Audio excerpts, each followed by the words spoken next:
All right. Yes. Good evening, everyone, and welcome back to the Football Tribe UG channel. Robert Kesakos is your usual suspect. Welcome back to yet another live broadcast on your favorite football updates channel. It's a pleasure to be back with you on this beautiful Thursday night/evening, depending on wherever it is that you are joining us from. It could be an afternoon for you. It could be a good morning, depending on your personal circumstances. Anyways, today, this is the first time we're doing our live because we missed the morning edition because I had informed you prior to it or beforehand that I would be missing it because of some impromptu engagements that I had to be away for. So anyways, those are done at least for today.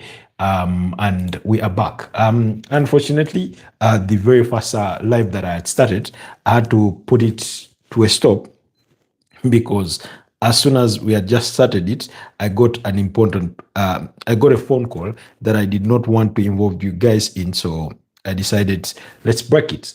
Anyways, I hope you guys are doing okay. I hope you've had a wonderful day. It's been a bit of a mixed day. So rainy, so cold, all throughout the day in the different parts of the country. Quite concerning in some parts. Some parts are flooded beyond being passable. Others have been unfortunately cut off. I had to go through some flooded areas. I saw that firsthand. I've seen a couple of videos for our people in Kajansi and things like that. So and then also, it's just as the route that I was using today just had an accident involving 4 vehicles. I mean, it literally, when you just pass by a place and then you get to your destination and then land at the same place you just passed has had an accident. Well, I don't know. That can be sort of concerning, to say the least. That can be concerning, to say the least. So, but anyways, we are safe, or I'm personally safe, and I pray all those that have been involved in the incident are the same. For those of you that are just joining us, welcome to the Football Tribe UG channel. Robert Kesakos is my name. Good evening, good afternoon, and good morning, depending on wherever it is that you're joining us from. Hope you guys are all doing okay in as far as things go today. If you're not, I pray that things go well for you or get better for you. Do me the absolute honor and favor and like the broadcast, and also consider subscribing to the channel. We are at 4,330. So you could be the 4,331st person to subscribe to the channel. So kindly do me that absolute favor and like and subscribe to the channel. But also, do not just stop at subscribing. Go ahead and watch and, let me know what your thoughts are. The Football Tribe UG channel is a sports channel. It's a football channel, so we get to talk about football every single day. So do let me know why you are joining us from this beautiful Thursday evening, because it's 12 minutes past the hour of 11 p.m. For me here in Kampala, or what time it could be for you, wherever it is that you are. This evening, we'll be discussing the issue of injuries.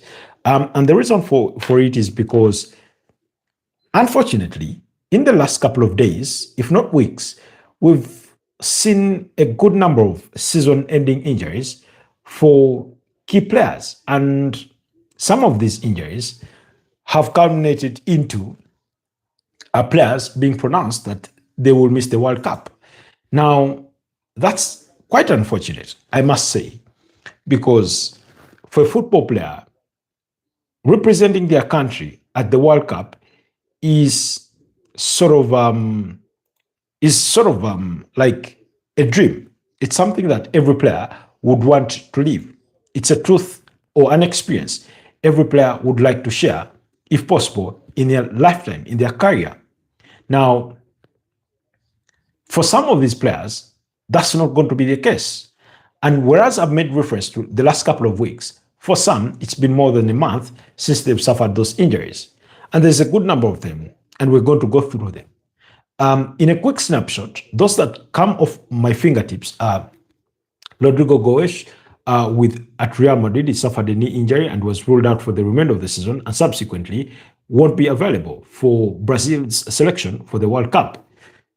Hugo Ekitike at Liverpool suffered an Achilles injury, which ruled him out for the remainder of the season, and subsequently is expected to be back in action next year, possibly in January, if rehabilitation goes well.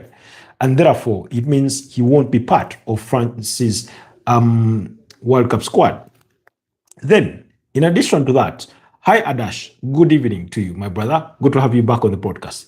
In addition to that, just the other day, we had Willian Esteval in the defeats, I think, against Manchester United. Was it against Man United? Yes. He suffered a hamstring injury. And from what we gather, or what we've heard, is that it's, I think, is it a grade 3 or grade 4 hamstring injury? And therefore has been ruled out for the remainder of the season. And therefore is not expected to be part of Brazil's plans for the World Cup. Again, that's really, really unfortunate. Now, as we speak today, yesterday, Lamine Yamal suffered an injury in their 1-0 victory against Celta Vigo. He scored from the penalty spot and subsequently got injured. It's been reported that it was a hamstring injury. Now, according to preliminary reports, his season is as good as done. And again, that's very unfortunate. However, some reports do suggest that there is an expectation that he will be back and fully fit to be part of Spain's World Cup squad. Now, that's an expectation, perhaps a hope, perhaps an aspiration, an ambition, an objective, a wish, whichever way you want to call it, because he is one of their key players. He's a very, very pivotal player, or a key member, or a valuable member of that squad. Now, it's quite unfortunate, especially when injuries come to key players at the tail end of the season. We won't go into specifics, but you remember Mikel Merino at Arsenal, very crucial player for Spain, usually used as a midfielder or sometimes as some sort of force attacker in a way. And today, what's the topic you are talking about? I'm talking about why so many season-ending injuries in a World Cup year. You know, sorry, I think I messed up my headline.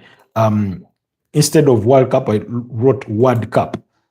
Anyway, in a World Cup year. So really, for me, that's the question. Now, ordinarily, at this stage of the season, players that would get injured there's a school of thought that in a World Cup year, in this period of a season, some players would fake injuries, quote unquote, to avoid being risked or to avoid risking actual injuries so as to guarantee their summons to respective national teams. I'll give you an example.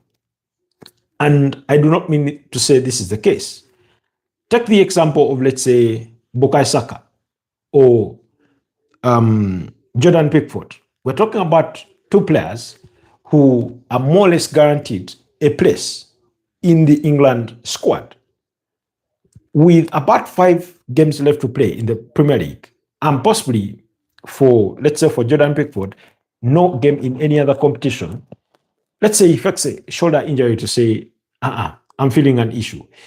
It's minor or anywhere in between, but I don't want to risk it. It's a World Cup year.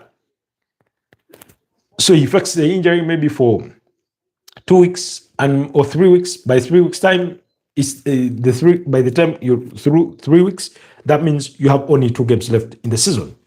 And then basically get back in training or hit the grass or hit the road running. But it's then still considered recovery, quote unquote. So in other words, they're available for selection for the England national team squad, but wouldn't have been available for selection for Everton. Like I said, I'm only using that as an example. I'm not saying that's the case, but there's a certain school of thought or expectation that in a World Cup year, you'd have such scenarios.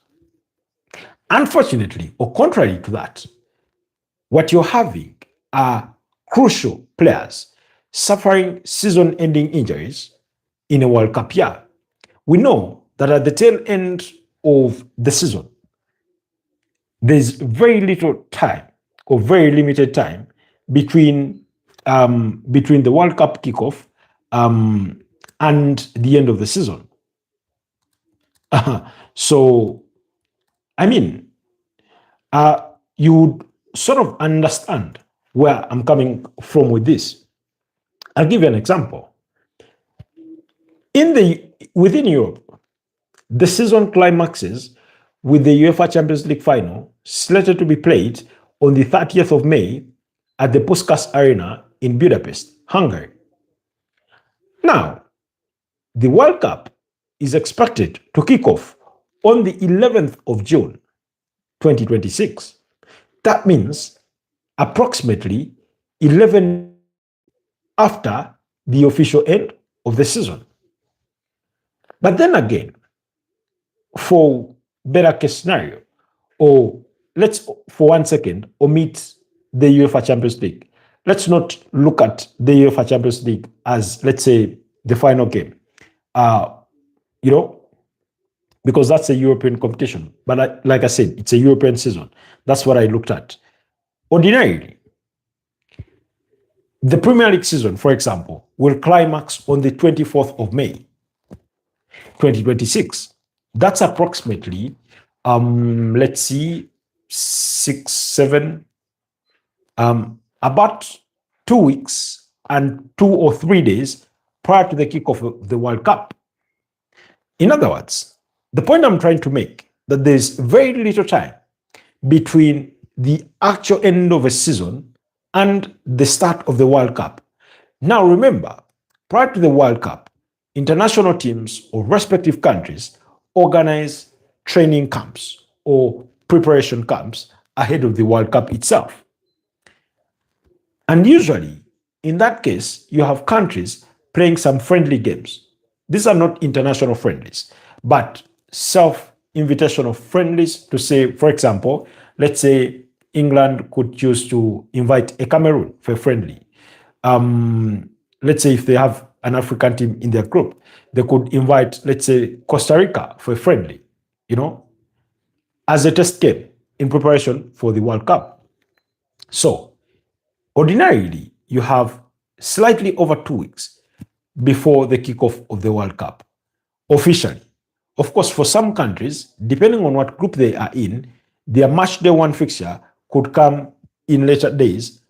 For example, even though the World Cup will kick off on the 11th of June, you'll have some teams, I think, not play their first game until say the 15th, until let's say like the 15th or the 16th, something like that, So those teams could have more time.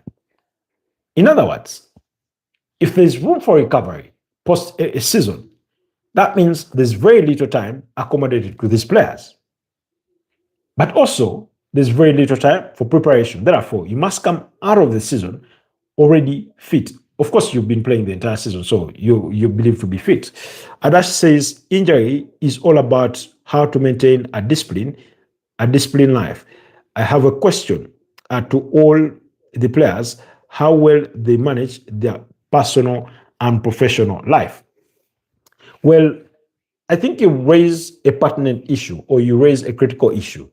You talk about that injuries, about discipline, about maintaining high pedigree. How are you doing, my brother? Good to have you back on the podcast. Hope you're doing okay. What are the expectations about Lamine Yamal? Since we are talking about injuries, help us give us an update from Spain, since you're quote unquote on ground. Now, it is true that for some injuries, it's about how players treat themselves professionally on and off the pitch or in their personal lives. Nonetheless, for some injuries, you owe to it's in-game injuries, it's training injuries. I'll give you an example. Serge Gnabry is one of the players that have suffered season-ending injuries and has been ruled out for the remainder of the season, and subsequently won't make it for Germany's World Cup squad. But the cause of his injury is a result of a training deal. You look at Lamine Yamal, nobody touched him. He takes a penalty and he suffers a hamstring injury. You know? So he will be out for the rest of the season, but is expected to return in time for the World Cup. Now, that's good news for Spain, if that is going to be subsequently the case. The reason as why it's not a given is that sometimes players suffer setbacks during their rehabilitation. So we know we've had that or seen that play out in some cases. For those of you that are just joining us, I say welcome to the Football Tribe UG channel. Robert Kesakos is my name. Kindly like the broadcast, but also please consider subscribing to the channel and help us continue to grow on this forum. Pedri says he's going to be fit for the World Cup, but will miss the rest of the season. Will miss the rest of the 5 games we have in La Liga. When he says we have, he means Barcelona. He's a Barcelona fan. To be fair, the league is 9 points. The league is done. 9 points difference is mostly easy to hold. Bro, what do you think about derby on Sunday? Galatasaray versus Fenerbahce. That is Falke from, is it Falke? Yes, Falke. I would assume or suppose that you're from Turkey. But let me get to your question in a bit. Indulge me on this one. Just to speak briefly about Lamine Yamal or what Pedri submits. To say, first of all, yeah, a 9 points lead is good. And that Barcelona can hold it henceforth, and see out the season and come out triumphant with their 29th La Liga title. Now, for me, particularly his injury, of course, it's a dent to Barcelona, but more importantly, to him as a player. Why? It's been a season of a couple of injuries for him. And it takes me back to a question that I was asked I think last year. Somebody asked me a question.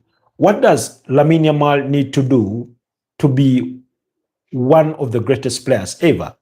And I said 2 things. He needs to be disciplined and stay humble.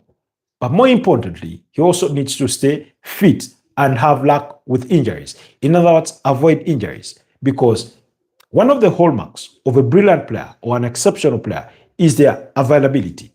You ought to constantly be available. Now, I don't know if Pedri can give us a few examples within the Barcelona ranks over the years that he supported it, whether he knows of any players that have fallen short of their own careers because of injuries. I'll give an example. When Ansu Fati first came out in Barcelona colors, he was quite the king. He was what the world talked about. And it was no mistake that Barcelona at the time saw it fit to give him the shirt number 10. We know how highly regarded the shirt number 10 is in Barcelona colors. He was given that shirt number because of his potential, because of what he had exhibited that he's capable of doing. Unfortunately for him, he suffered a couple of injuries here and there, some long-term, others short-term, and his career has never been the same again. He had a long stint with Brighton and Hove Albion. It did not sort of work out at its very best. As we speak, he's with AC Monaco on a season-long loan with an option to buy. Now, he's one of those players that you look at and say, yeah, injuries have done him dirty. The other player that I can give you, Paul Pogba, he's not lived to the full extent of his potential because of injuries. Go back to players like Jack Wilshere at Arsenal. You remember that game, I think, was it 2011 when Arsenal played Barcelona at the Emirates and he pulled off a masterclass of a performance? The world relished the talent, but injuries never allowed him to live to his full potential. Look at a player like Federico Chiesa, currently at Liverpool. Go back to prior to the Euro 2020, which was played in 2021, and during the Euro 2021, he was such a game.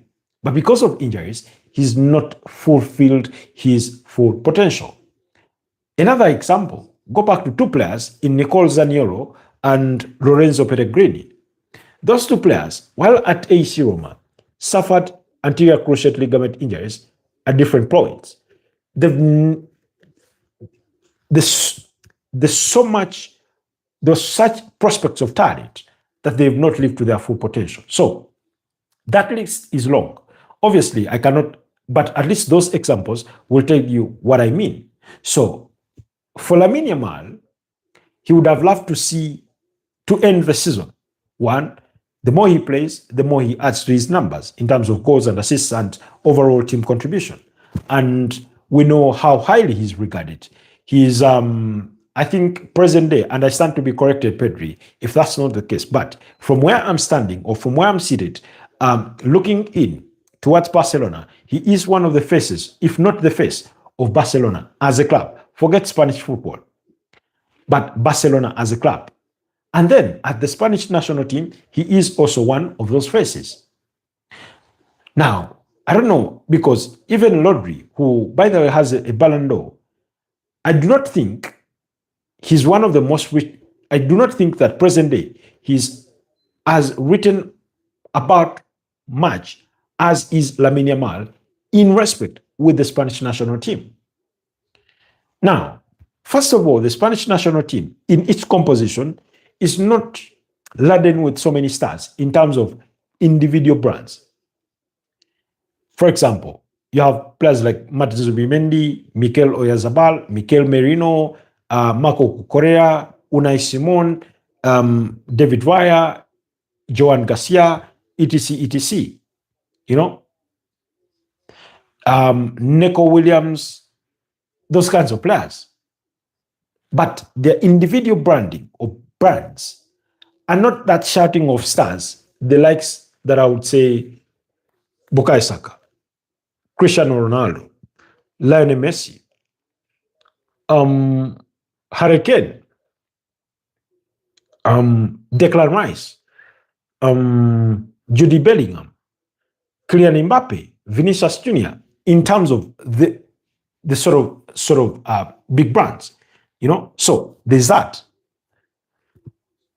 So for Lamine Yamal, it's first of all unfortunate, and like I said, the road to recovery is never guaranteed. You can suffer a setback, you know, and the more you get injured, the more you are susceptible to getting injured again. And yet we know his significance with the Spanish national team. But let's hope for the best for Lamine Yamal. But to also digress back to Adash's submission about players taking responsibility, injuries being arising from the circumstances of how they lead their own personal lives. I'll tell you for a fact, one of the reasons as to why Cristiano Ronaldo,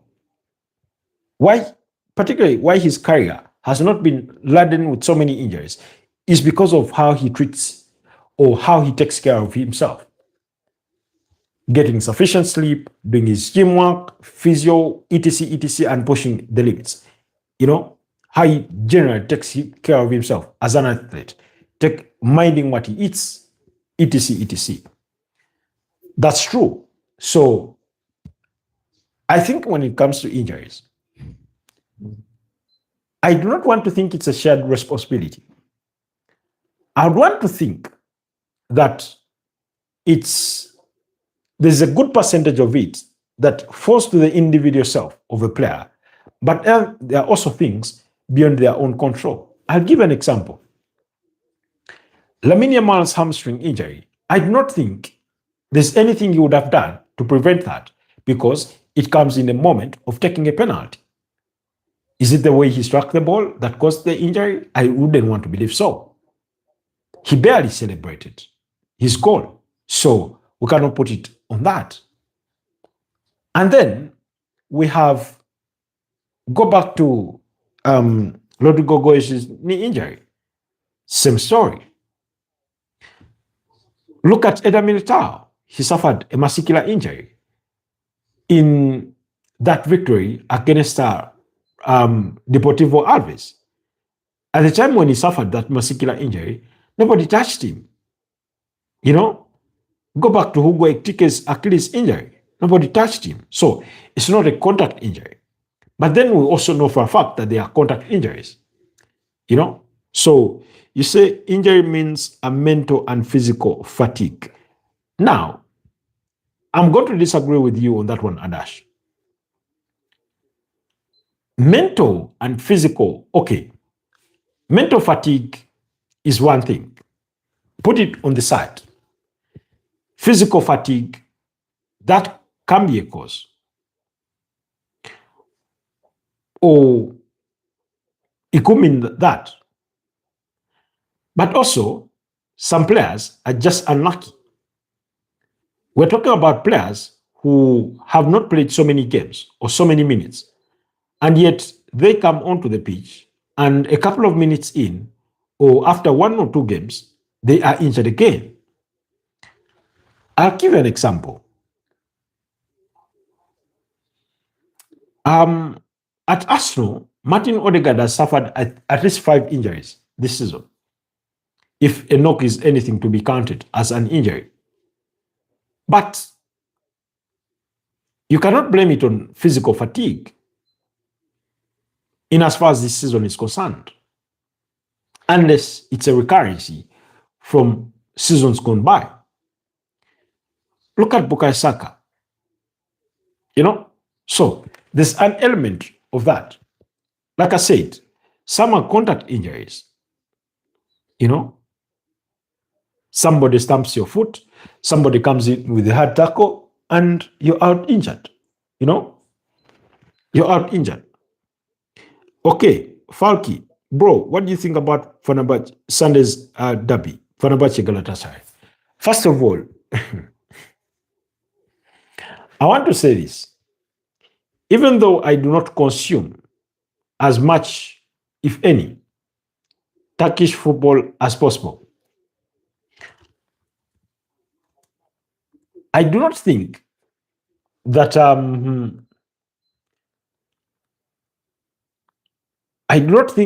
this is an evenly matched fixture. First of all, how many times have Galatasaray been the better team against Fenerbahce? On so many different occasions. Now, with 4 games left to play, in as far as the Turkish league is concerned, this season, I think what makes this a pivotal game is that if, let's say, Fenerbahce were to win the derby, it would put them to 70 points, just a point behind the league leaders in Galatasaray. So the significance of it is on the league title with only a few games left to play. But in terms of pedigree, I think Galatasaray sort of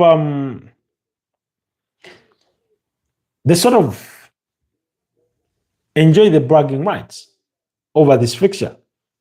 They enjoy the bragging rights over this fixture. So, and I think it's for the right reasons. I would want to think so, for the right reasons. Because they invest more. They invest, I don't want to say better, but more in terms of talent. In terms of talent, you know? So it is as simple as that. Oh, that's how I would put it, you know?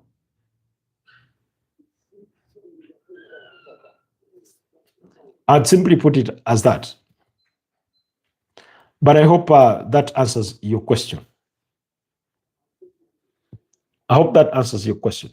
But maybe, okay, to add just onto it briefly, when you look at the fixture in itself, Galatasaray versus Fenerbahce. Fenerbahce won the Super Cup, beating them. Fenerbahce beat them by 2-0. That's in the Super Cup. But in the league, it ended 1-1. When you go back to the Turkish Cup final, Galatasaray won that one by 2-1. Then last season, you'll find a goalless draw between the two sides and a 3-1 victory for Galatasaray. When Galatasaray beat Fenerbahce, they do it convincingly. Really, in some cases, or on many occasions, if Fenerbahce win, it's usually a slim victory. That's what I can say about that derby. So I think Galatasaray will have the advantage and have everything to lose.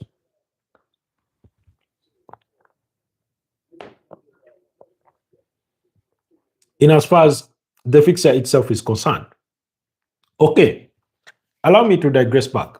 And because this topic about injuries is quite intriguing for me. Now, we've spoken about Lamine Yamal. And he put out a statement saying, "This injury leaves me off the pitch.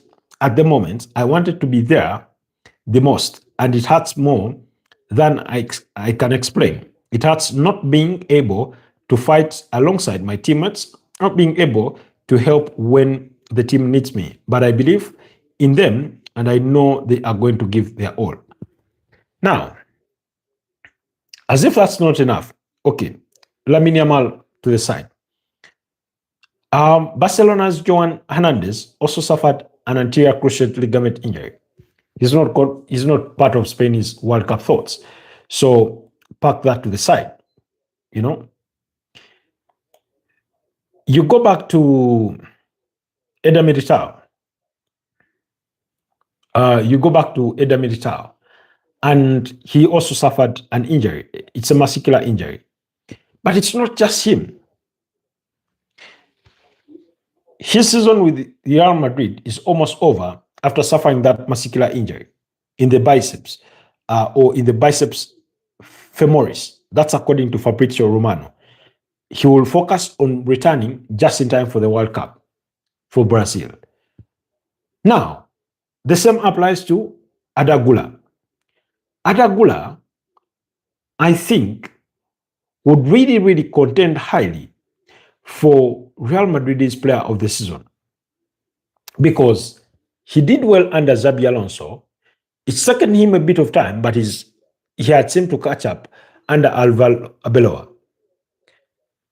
Again, Arda Güler's season with Real Madrid is equally almost over, according to Fabrizio Romano, after suffering a muscle injury in the biceps femoris. And therefore, he equally will be focusing on returning for the World Cup with Turkey. So you can imagine, forget how many players Real Madrid has lost through injury.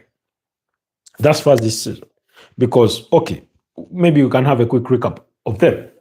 Eder Militao has been in and out of the team through injury.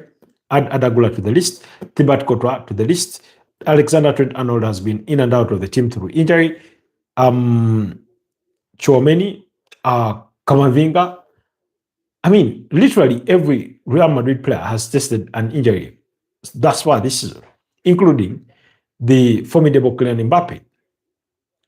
But in this particular case, my interest is with Arda Güler and Eder Militao. We know the importance of these two players for their respective teams. Arda Güler with the Turkish national team and Eder Militao with the Brazil national team. Now, fortunately for Brazil, they do have Marquinhos and Gabriel Magalhaes that in the absence of Eder Militao, you have cover or you have legs that are sufficient. Now, with Turkey, Arda Güler has equally replacements because I think Kenan Yildiz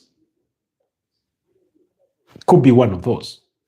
If you want to play that.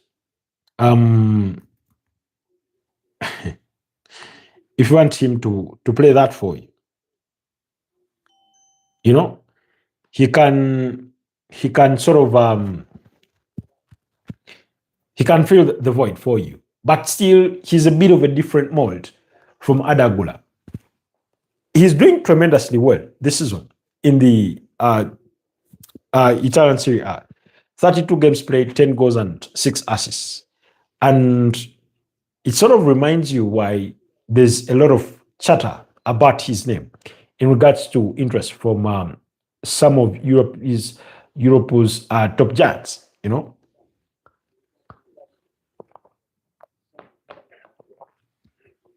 He's quite the talent. You put him in the same bracket because he's only 20 years of age. He's in the same bracket with Adagula, the likes of Nico Paz, add Lamine Yamal to all that brackets. In terms of these young, exciting talents across Europe, he's one of those, you know. So maybe he sort of fills the void for you. But nonetheless, Turkey would be stronger with both of them, not with just one of them. So that's the significance. So for me, it's really, really concerning that key players, key players are getting injured at a critical part of the season. First of all, Joao Cancelo had been feared to have an injury.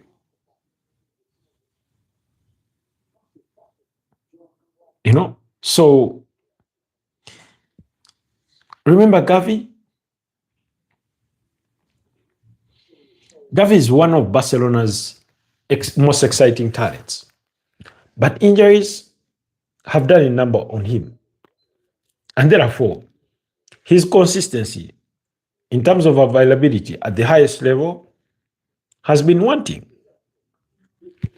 And like I said, one of the hallmarks of an exceptional player is everything to do with their availability. Because if you're not constantly available, then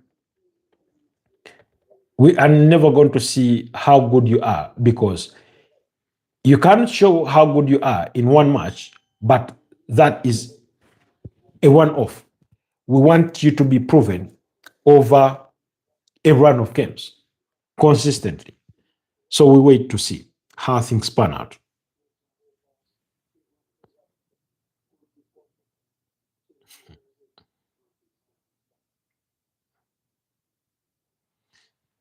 So, anyways, we'll have to wait and see.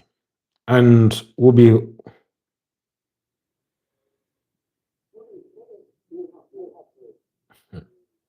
Jesus Christ. Okay, we'll get to that in a bit. We'll get to that. So, injuries are going to be a major issue. I feel both in the coming weeks, but more importantly at the World Cup. They're going to be an issue, really. And some teams, excuse me, and some teams are often times one injury away from being looking very, very weak. I'll give you an example. France may look brilliant, but a France without Kylian Mbappe may look different. May look different. Lionel Messi may be in the evenings of his career, but an Argentina without Lionel Messi is different. Brazil looks different without Neymar, Santos Jr. So, whereas football is a team sport, the significance of some individual players cannot be swept under the rug. They cannot be papered over. It will be like trying to, it will be like attempting to steal a lion, to steal an elephant in a cavera, in a polythene bag, you know?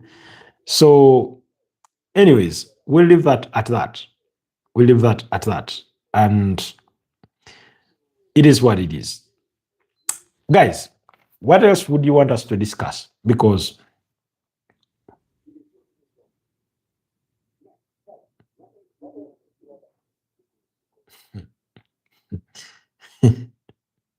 Jesus Christ. Okay. Um, let's go to some exciting. I don't know if it's exciting news, but this is an update for Arsenal fans, if you care. Bukayo Saka is stepping up with his rehabilitation and set to return in action against Newcastle. Some reports have indicated that he was ready to return for the Man City game, but Mikel Arteta was advised. Otherwise, you remember when we talked about um, Achilles tendinopathy, and then also Julian Timber is stepping up his return. So we wait and see. Then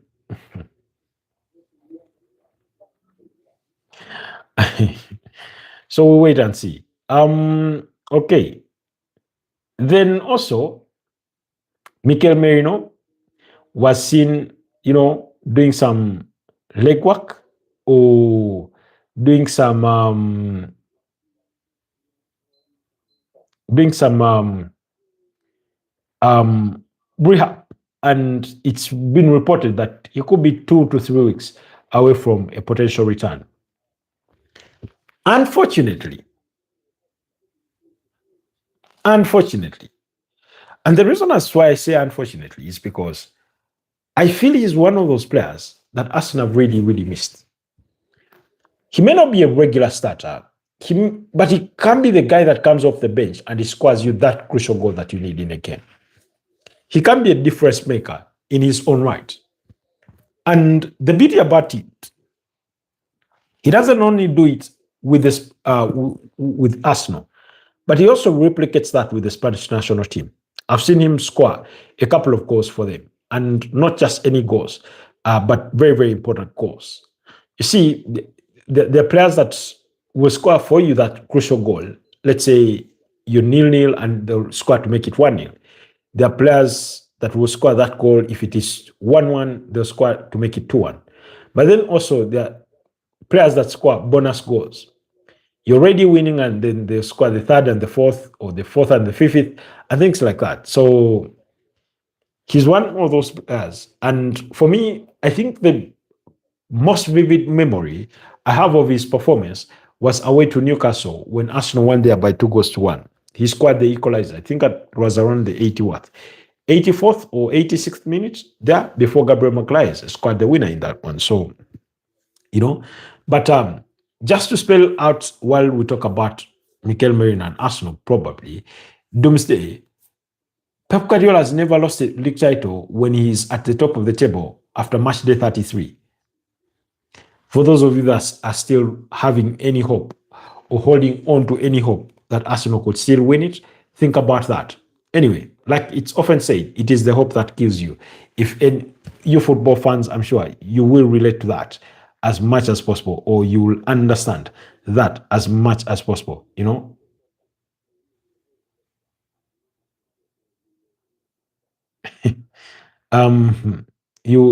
understand that as much as possible. It is the hope that kills you. It is the hope.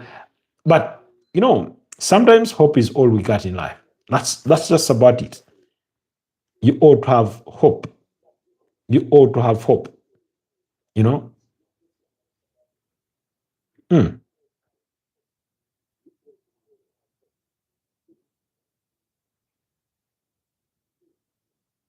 yeah. Uh-huh. Anyway, interesting stuff. Interesting stuff. So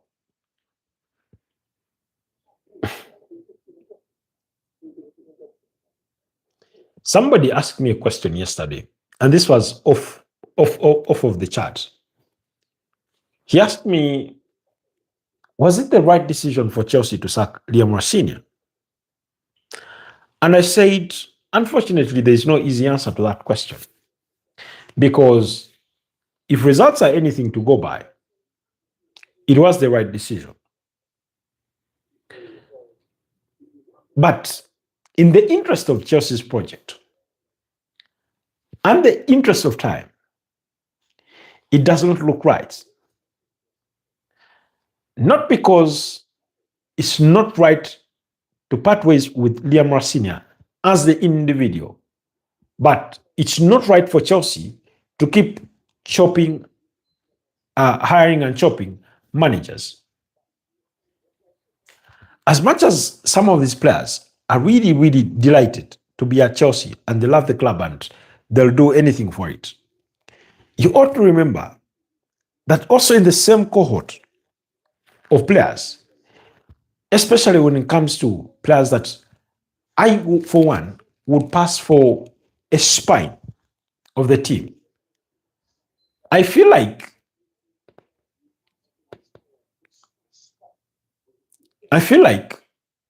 it derails them. First of all, let's say, because players equally have their ambitions, they have their own aspirations, and they feel, if there comes a point where they feel that the club is not living to the bidding of meeting those expectations, they're going to walk. Case in point, Cesc Fabregas leaving Arsenal. He realized Barcelona was the best place at the time. Thierry Henry leaving Arsenal. He told his manager point blank, I want to win the Champions League.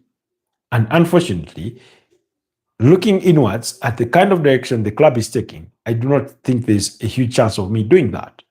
And he left Arsenal and joined Barcelona, So it's simply that. It is simply that. So, in sacking him, after a run of 9 games with only 1 victory,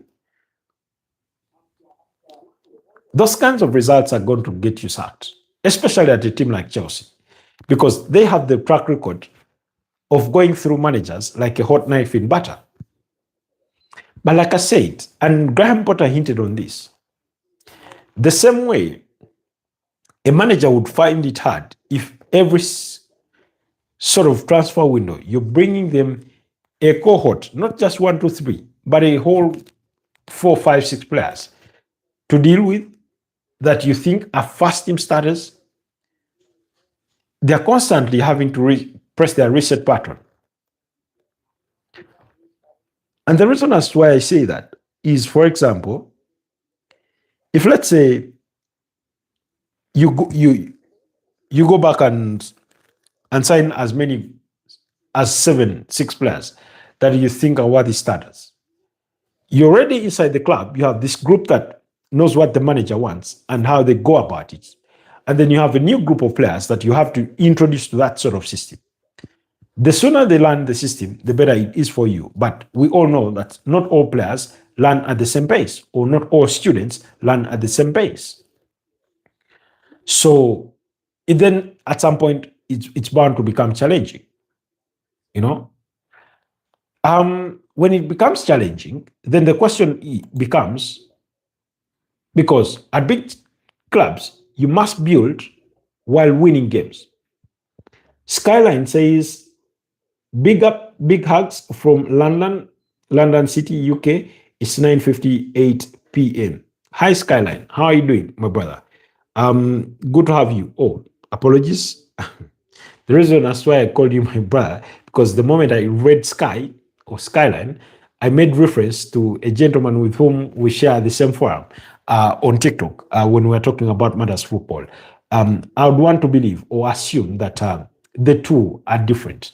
And forgive me if I've gender categorized you the wrong way. But I hope you've done me the honor of subscribing to the channel, but also liking the broadcast. So, Skyline, what team do you support? What club in the UK do you support in terms of football? Let me know what your answer is, and perhaps. Okay, so let me know what club you support. So, at a big club, you do not get too much. You do not get a lot of ample time or too much time building. As you build, you must win at the same time. Skyline says they support Arsenal. Wow. Okay, that's brilliant. So, as an Arsenal fan, I have 2 questions for you. Actually, 3, but you can answer them with one answer or separately. 1, do you think Arsenal will win any piece of silverware this season, whether it's Champions League or the Premier League? And if so, which one is it? Two, what do you make of Mikel Arteta as a manager at this point in the season?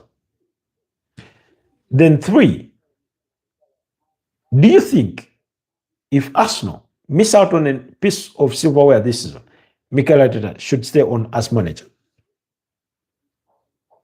You say, no, they're not going to win. Okay. So now the follow-up question is what I've already asked.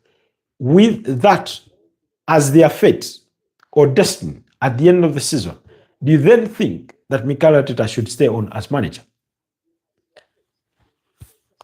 That's the other question. And then your overall thoughts about him as a manager, you know?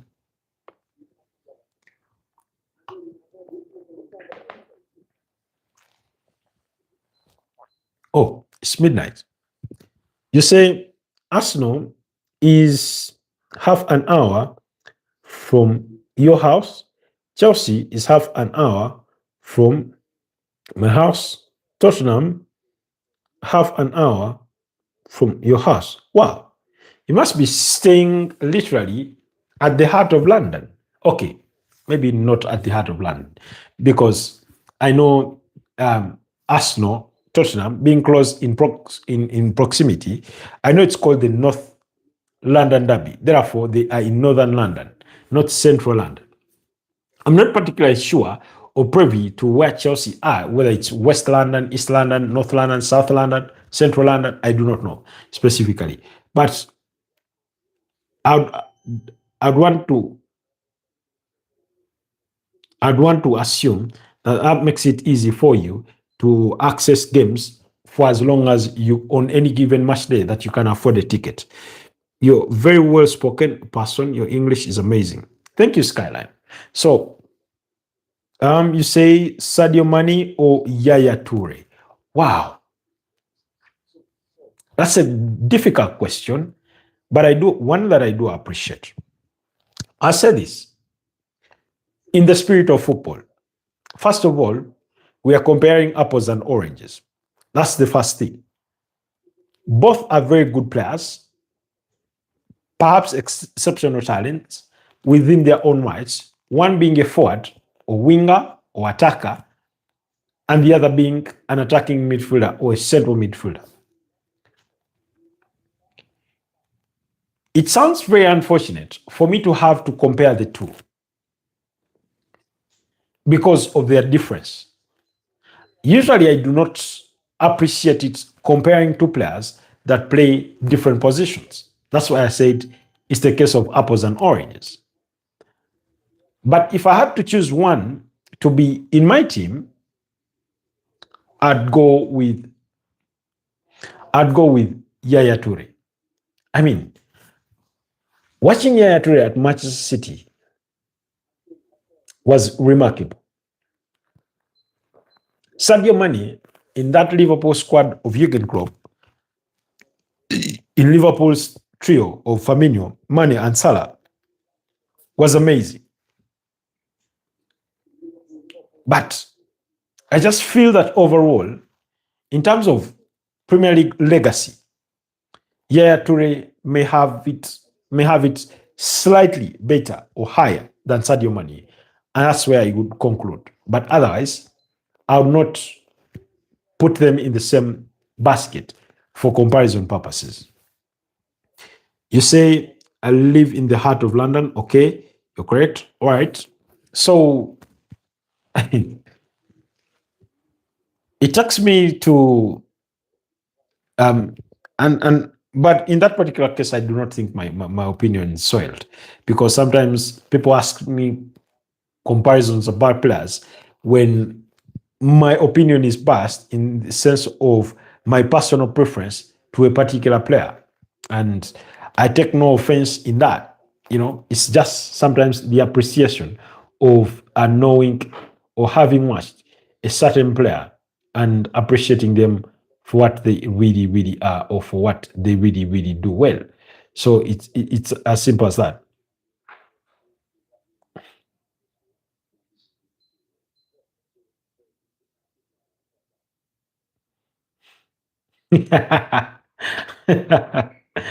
Guys, allow me bring this teaser. Allow me bring this teaser. Apparently, the president of Kenya, Dr. William Samoei Arap Ruto, said that that Kenyans, their education is good and their English is good. That when you listen to Nigerians speak, you may need a translator. Jesus Christ.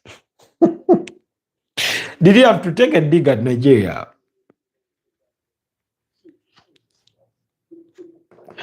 Anyway, I don't think he meant it as an insult or anything in that respect. I think it was for banter's sake. But particularly it's because of the accent of Nigerians. For those of you that have spoken with them, you must be knowing what he's making reference to or what he's trying to insinuate.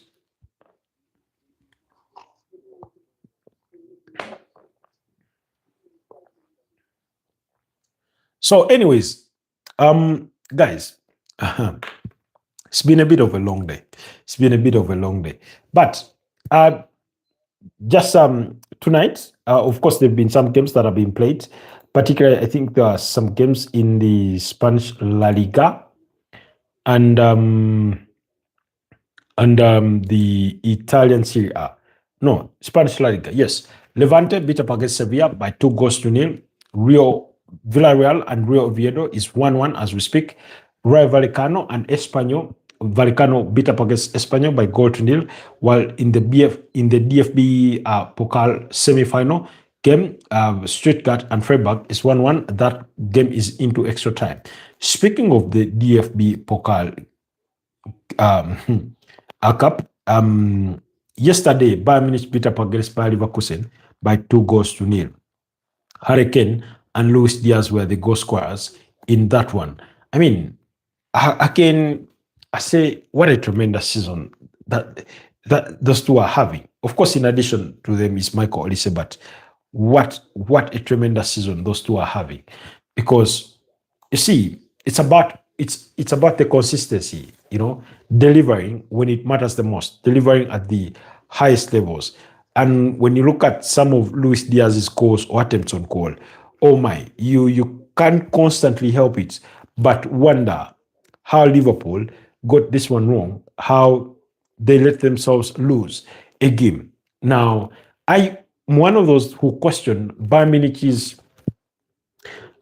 school of thought when they agreed to pay 70 million euros and 5 million euros in expected add-ons for the 29-year-old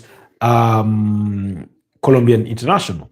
But it was just worth it. He's been worth every penny. He's been worth every penny, And when you watch the first goal by Harry Kane, I mean, Michael Olise's pass to Jamal Musiala, simply sublime, So, but for me, Luis Diaz, I don't know. Possibly, he's going to be contender for Bayern Munich Player of the Season, but also Bundesliga Player of the Season. I think them three players, in Michael Olise, Harry Kane, and Luis Diaz, are going to be serious contenders for Bayern Munich Players of the Season, as well as Bundesliga Players of the Season. But of course, we know that in modern day football, oftentimes there is that, not emphasis, but that preference of the goal scorers over the non-goal scorers. Raymond Ganguba says, hi, Arsenal versus Newcastle United. How...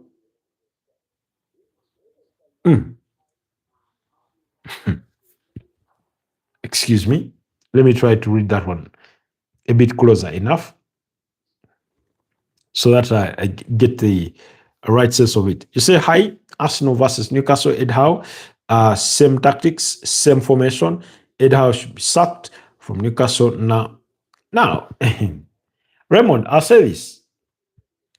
Managers are accustomed to something, a certain way of playing, and usually they won't change that. But particularly for Ed Howe, it's the same tactics that got him to qualify for the Champions League twice with Newcastle. And he's never going to change much of that. So, really, think about it that way. But maybe sometimes, and I understand where you're coming from, because basically what you're demanding for or what you're asking for is that sometimes they need to tweak it a bit. If what you're using is not working, maybe tweak it in a certain way and hope for, better results.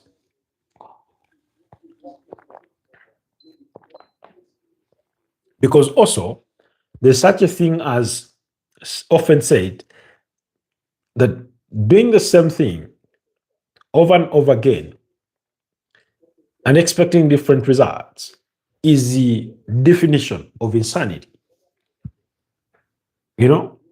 So keep that in mind. Keep that in mind. So anyways, guys, it's been a pleasure doing this with you tonight. Thank you so much, Raymond Kangumba. Thank you so much, Skyline. Thank you so much, Adash. Thank you so much, Pedri, and every single one of you that has been part of tonight's podcast. It's been a pleasure, as always. I hope you guys, the newcomers, subscribed. I hope the usual suspects, kept us company. Thank you so much for keeping us company, for engaging us in a fruitful discussion on these issues, but more importantly, your time, the dedication of time to be part of this for whatever amount of time that you can be able to join us. For those of you that watch our live broadcasts long after they've ended, we do not take your love and support for granted. We do appreciate it a great deal, and therefore encourage you to continue doing the same. For the new subscribers, please do not just stop at subscribing. Go to the channel and watch the content under the video section, short section, live section, because we do come to you live every single day, Monday to Sunday, morning and evening, with the exception of the following. On Sunday, we have no morning broadcasts. Monday to Friday, we do a morning broadcast at around 9 a.m., sometimes 9 and a couple of minutes. Then on Saturday, we come at 10 a.m. Then every single day, Monday to Sunday, with the exception of Friday, we come to you at 11 p.m. Of course, sometimes we may get late, but we will come anyway. Then for Friday, we come at about 9 p.m. So tomorrow is Friday, and tomorrow we'll be doing, we'll come here in the morning. We'll look forward to the weekend, what's in store. There is a Premier League game tomorrow. That's on Friday night. That game should be, I think, involving Nottingham Forest. They should be among the team. Is it Nottingham Forest against Sunderland?